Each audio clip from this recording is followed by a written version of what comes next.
నమస్కారం, అశోక్ టీవీకి స్వాగతం.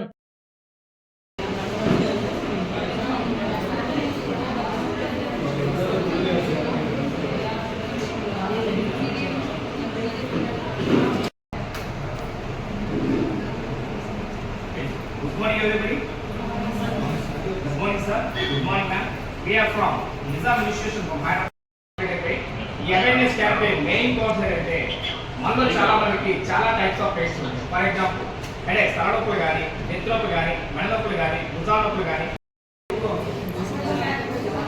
సార్ మీకు కూడా బాక్స్ మొబైల్ మేడం మీ దాంట్లో రేటెస్ట్ ఉంది. మీ పక్కన ఎవరు కూర్చోకూడదు. బాగుంది మేడం మొబైల్ దాంట్లో పాలగండి ఓకే మేడం. మేడం ఇది ఓకే, మీరు ట్రై చేసి ఇంకొకసారి ట్రై చేయండి. పెట్టే నేను సార్ నేను ప్రెజర్ కూడా కట్టే సార్కి ఇలా మధ్యలో చేపెట్టి నెమ్మదిగా ఇలా అనేది చూసారు సార్. పిడికిలు బిగిస్తేనే బాగుంటుంది, పిడికిలు కానీ బిగించిపోతే బాగుంటుంది. ఓకే సార్, నేను రెడీ అయినప్పుడు మీరు పిడికిలు గట్టిగా బిగించాను. Ready sir, 1 2 3 start sir. గట్టిగా బిగించాను సార్, ఏమాత్రం వచ్చేయండి సార్.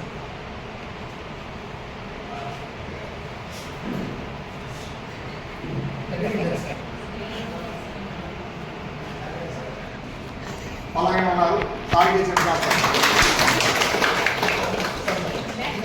సార్ ఇప్పుడు ఇదే సార్ మనం ఎక్కువగా పెయిన్ కిల్లర్స్ పని చేయకుండా ఫిజియోథెరపీ ద్వారా ఎట్లా తగ్గించుకోవచ్చు అనేది మీకు ఎక్స్ప్లెయిన్ చేస్తాం.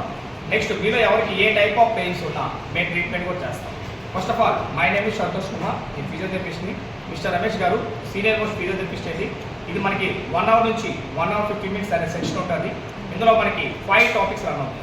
ఫస్ట్ టాపిక్ ఏంటంటే మనం ఎక్కువగా పెయిన్ కిల్లర్స్ కన్సూమ్ చేయడం వల్ల మనకు వచ్చే సైడ్ ఎఫెక్ట్స్ ఏంటి, ఎస్పెషల్లీ ఈ పెయిన్ కిల్లర్ ద్వారా ఎందుకు సైడ్ ఎఫెక్ట్స్ అవుతున్నాయి అనే రేంజ్ చెప్తాను.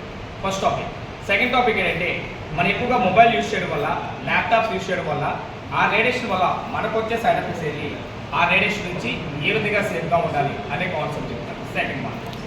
థర్డ్ వన్ ఏంటంటే ఫిజియోథెరపీలో మేము 2 మెథడ్స్ ద్వారా మేము ట్రీట్మెంట్ స్టార్ట్ చేస్తాం. ఫస్ట్ వన్ ఏంటంటే ఎలక్ట్రోథెరపీ. ఈ ఎలక్ట్రోథెరపీలో కొన్ని ఎక్విప్మెంట్స్ యూజ్ చేస్తాం. ఫర్ ఎగ్జాంపుల్ స్టిమ్యులేటర్ మెషిన్స్ కానీ, లేజర్ కానీ, షాక్ వేవ్ కానీ, అల్ట్రాసౌండ్ కానీ, హీట్ థెరపీ కానీ, ఇలా కొన్ని మెథడ్స్ అనేవి బేస్ ఆన్ పేషెంట్ కండిషన్స్ బట్టి కొన్ని మెథడ్స్ ద్వారా మేము ట్రీట్మెంట్ చేస్తాం. అందులో ultrasound and heat therapy methods use చేసుకొని మనకున్న పెయిన్స్ ఎలా తగ్గించుకోవచ్చు ఆ మెథడ్స్ ద్వారా. తర్వాత మెథడ్స్ ఏవి కూడా ఇండివిజువల్గా యూజ్ చేయకూడదు. ఈ 2 మెథడ్స్ మాత్రం ఇండివిజువల్గా ఎవరి ఇండివిజువల్గా అది యూజ్ చేయొచ్చు. ఆ మెథడ్స్ యూజ్ చేసుకొని మనకున్న పెయిన్స్ ఎలా తగ్గించుకోవచ్చు అనేది మీకు ఎక్స్ప్లెయిన్ చేస్తాను. ఫోర్త్ వన్ ఏంటంటే ఎక్సర్సైజ్ థెరపీ. మనలో చాలామందికి బ్యాక్ పెయిన్ ఉండొచ్చు, నీ పెయిన్ ఉండొచ్చు, షోల్డర్ పెయిన్ ఉండొచ్చు, నెక్ పెయిన్ ఉండొచ్చు. ఏ పెయిన్ ఉంటే ఏ విధంగా ఎక్సర్సైజ్ చేయాలి, ఎన్ని డేస్లో తగ్గుతుంది, అలా 20 ఎక్సర్సైజ్ కూడా మేము చేస్తాము. మీ అందరితో కూడా చేయించడం జరుగుతుంది. Fourth one. ఫిఫ్త్ వన్ ఏంటంటే రూమటైడ్ ఆర్థరైటిస్. రూమటైడ్ ఆర్థరైటిస్ అంటే నథింగ్ బట్ జాయింట్ పెయిన్స్, కీలవాతం అంటారు. ఇది ఒకసారి వస్తే పోతాయా పోవా, అసలు ఎందుకు అటాక్ చేస్తున్నాయి అనే రీజన్స్ మీద మీకు 5 టాపిక్స్ రన్ అవుతాయి. అండ్ వన్ మోర్ థింగ్, ఇప్పుడు దాకా చేసిన చాలా డిస్ట్రిక్ట్స్లో చాలా మండలిలో అడిగారు, సార్ మేము ఎక్కువగా స్టెప్స్ ఎక్కినప్పుడు ఒకే మోకాలు సౌండ్స్ వస్తున్నాయి, టక్ టక్ మన సౌండ్స్ వస్తున్నాయి, మోకాలు అడిగిందా లేదా చిన్న డౌట్ ఉందని చాలామంది అడిగారు. కాబట్టి మేము ప్రతి ఒక్కరికి కూడా మోకాలు చెక్ చేసి మోకాలు అడిగే లేవో ఇక్కడే చెప్పేస్తాం. ఇన్ కేస్ ఎవరికైనా మోకాలు అడిగితే ఏం చేయాలనేది కూడా మీకు చెప్పడం జరుగుతుంది. నెక్స్ట్, చాలా రకాల పెయిన్స్ రావడానికి మెయిన్ రీజన్ ఏంటంటే ఎర్లీ మార్నింగ్ లేసేలాగా కానీ బాడీకి ఫిజికల్గా కొంత ఎక్సర్సైజ్ చేయాలి. స్ట్రెచెస్ అనేది బాడీలో కన్ఫామ్గా జరగాలి. అలా జరగకపోవడం వల్లే మనకి చాలా టైప్స్ ఆఫ్ పెయిన్స్ వస్తున్నాయి. అలా పెయిన్స్ అనేది రాకుండా అవాయిడ్ చేయడం కోసం ఫిట్నెస్ కోసం కూడా 10 ఎక్సర్సైజ్ చెప్తాం. అంటే ప్రివెంట్ చేయడం కోసం బిఫోర్ చెప్పినవన్నీ కూడా వచ్చిన ప్రాబ్లంకి ఏ విధంగా ఎక్సర్సైజ్ చేయాలి, ఇప్పుడు చెప్పే 10 ఎక్సర్సైజ్ రాకుండా ఉండడం కోసం ఎలా ప్రివెంట్ చేసుకోవాలి అనేది కూడా చెప్తాం. స్పైన్కి ఏ విధంగా చేయాలి, పోస్టర్కి ఏ విధంగా చేయాలి, నెక్స్ట్ రిప్స్కి ఏ విధంగా చేయాలి, నెక్స్ట్కి ఏ విధంగా చేయాలి. బ్లడ్ సర్క్యులేషన్ చాలామంది దాంట్లో ప్రాపర్గా జరగట్లేదు, దానివల్ల ఎక్కువగా కాల్ ఈ టైప్ ఆఫ్ చాలా ప్రాబ్లమ్స్ వస్తున్నాయి. అలా రాకుండా బ్లడ్ సర్క్యులేషన్ అనేది మెరుగుపరచడం కోసం ఏ టైప్ ఆఫ్ ఎక్సర్సైజ్ చేయాలి, ఇలా మీకు 10 ఎక్సర్సైజ్ వరకు కూడా ఇది కూడా మేము చేస్తాము. మీ అందరితో కూడా చేయించడం జరుగుతుంది. ఓకే అండి. దీని తర్వాత మీకు ఏమైనా ప్రాబ్లమ్స్ ఉంటే ఓకే అండి మాకు డైరెక్ట్గా మీ ప్రాబ్లమ్స్ మాతో షేర్ చేసుకోవచ్చు.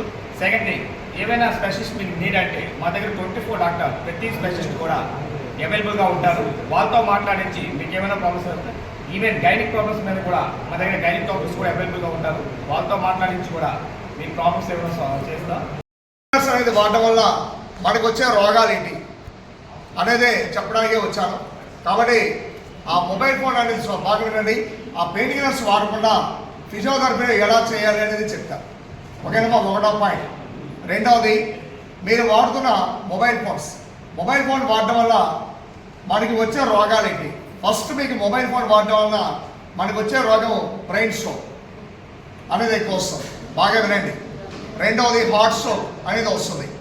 మూడవది నర్వస్ ప్రాబ్లం, అంటే నరాలు షివరింగ్స్ వస్తుంది, వీక్ అంటే చేతులు నొప్పులు రావడం అనేది జరుగుతుంది. మూడవది. నాలుగవది, ఆడవాళ్ళకి ఎగ్ వీక్ అయిపోతుంది, మగవాళ్ళకి స్పెర్మ్ కౌంట్ తగ్గిపోతుంది. ఓకేనమ్మా, ఇవన్నీ కూడా దీనివల్ల పిల్లలు కూడా పుట్టారు. ఓకేనమ్మా, ఇవన్నీ కూడా మొబైల్ ఫోన్ వల్ల జరుగుతున్నాయి. రెండో పాయింట్. మూడవది, మీ దాంట్లో సయాటికా పేరు విన్నారు ఎవరైనా? ఒక కాలు సరిగా లెగదు, చాలా హెవీగా వస్తుంది పెయిన్. ఆ పెయిన్ వచ్చినప్పుడు కాలు కానీ కింద కానీ పెడితే కరెంట్ షాక్ ఎలా వస్తుందో అలా వస్తుంది. దాన్ని సయాటికా అంటారు. సయాటికా అనేది జబ్బేం కాదు, ఒక నర్వ్ రాపిడి వల్ల జరుగుతుంది. ఆ సయాటికా వాళ్ళు ఎలా ఎక్సర్సైజ్ చేయాలి, బ్యాక్ పెయిన్ వాళ్ళు, నెక్ పెయిన్ వాళ్ళు దగ్గర ఒక 20 ఎక్సర్సైజ్లు ఉంటాయి. నేను చేస్తాను, మీ అందరితో చేయిస్తాను. మీ అందరూ కూడా రెడీగా ఉండండి. ఎవరు చేయలేదో వాళ్ళకి ఏదో ప్రాబ్లం ఉందండి, ఖచ్చితంగా అందరూ చేయాలి. ఓకే మేడం, బాగా వినండి అమ్మా. మూడవది, ఓకేనమ్మా. తర్వాత మీకు ఇంకా ఫర్దర్గా డౌట్స్ ఉంటే అవన్నీ కూడా క్లారిఫై చేస్తాను. కొద్దిగా అందరూ కూడా వినండి, శ్రద్ధగా వినండి. కొంచెం మైండ్ కూడా నా వైపే చూసుకునండి, ఇంకో వైపు పెట్టద్దు దయచేసి. ఎందుకంటే మేము హైదరాబాద్ నుంచి ఇక్కడికి వచ్చాం, దీనికి జడ్పీ లెవెల్లో పర్మిషన్ తీసుకోండి. ఈ పర్మిషన్ రావడానికి 4 రోజులు పట్టింది. మీకు అర్థమైందమ్మా, అంత బ్యాంక్ ఇచ్చారు. జడ్పీ లెవెల్లో పర్మిషన్ రావాలి అంటే వాళ్ళు ముందు డిస్కస్ చేస్తారు. చాలామంది ఈ బ్లూటూత్ డివైస్ వాడతారు, దానంత వర్షం కూడా లేదు, అది వాడకండి. నేను వాడాలి, 1 అవర్ మొబైల్ వాడాలి, 2 అవర్స్ వాడాలి. ఎవరు better thing of ear phones అంటే బ్రాండెడ్ ఇయర్ ఫోన్స్ ఉన్నాయి కదా, ఆ ఇయర్ ఫోన్స్ పెట్టుకొని 2-3 అవర్స్ మీరు మాట్లాడుకొని మీకేం జరగదు. స్పీకర్ ఆన్ చేసుకొని 2-3 గంటల వరకు మాట్లాడండి, మీకేం జరగదు. కానీ ఇలాగ మాట్లాడాలంటే రోజుకి 1 అవరే మాట్లాడాలి. 1 అవర్ కానీ ఎవరు ఎక్కువగా మాట్లాడతారో విత్ 10 సంవత్సరాల్లో మీ అందరూ కూడా బ్రెయిన్ ట్యూమర్ వచ్చే అవకాశం ఉంది. చాలామంది లేడీస్ అడుగుతున్నారు, సార్ మా హస్బెండ్ 5 చెవులో మొబైల్ పెట్టుకున్నారు, పెట్టుకోవచ్చా? 40 సంవత్సరాల లోపల పెట్టుకున్నాం, ఏం జరగదు. 40 దాంట్లో ఎవరైనా పెట్టుకుంటే హార్ట్ ప్రాబ్లం అనేది వస్తుంది. 80% కూడా 5 చెవులో మొబైల్ పెట్టుకోకండి. మీరు అడగచ్చు, ఎవరు బెటర్ థింగ్ ఆఫ్ మొబైల్స్, లో రేంజ్ మొబైల్స్ ఉన్నాయని. ఉన్నాయి sir, only for Apple mobile, iPhone అంటారు. ఐఫోన్లో రేడియేషన్ అనేది ఉండదు, మిగతా మొబైల్లో రేడియేషన్ అనేది ఉండాలి. మన గవర్నమెంట్ రూల్ ప్రకారం 1.6 లోపు ఉంటే ఆ మొబైల్ చాలా మంచిది. 1.6 కానీ దాటిగా ఉంటే ఆ మొబైల్ మంచిది కాదు. ఇప్పుడు మీ అందరూ మొబైల్స్ చెక్ చేస్తాను, ఎవరి మొబైల్లో రేడియేషనో వాళ్ళ పక్కన మనకు కూర్చోకూడదు. ఒక్కసారి మొబైల్స్ అందరూ ఓపెన్ చేయండి సార్. నమస్కారం, అశోక్ టీవీకి స్వాగతం.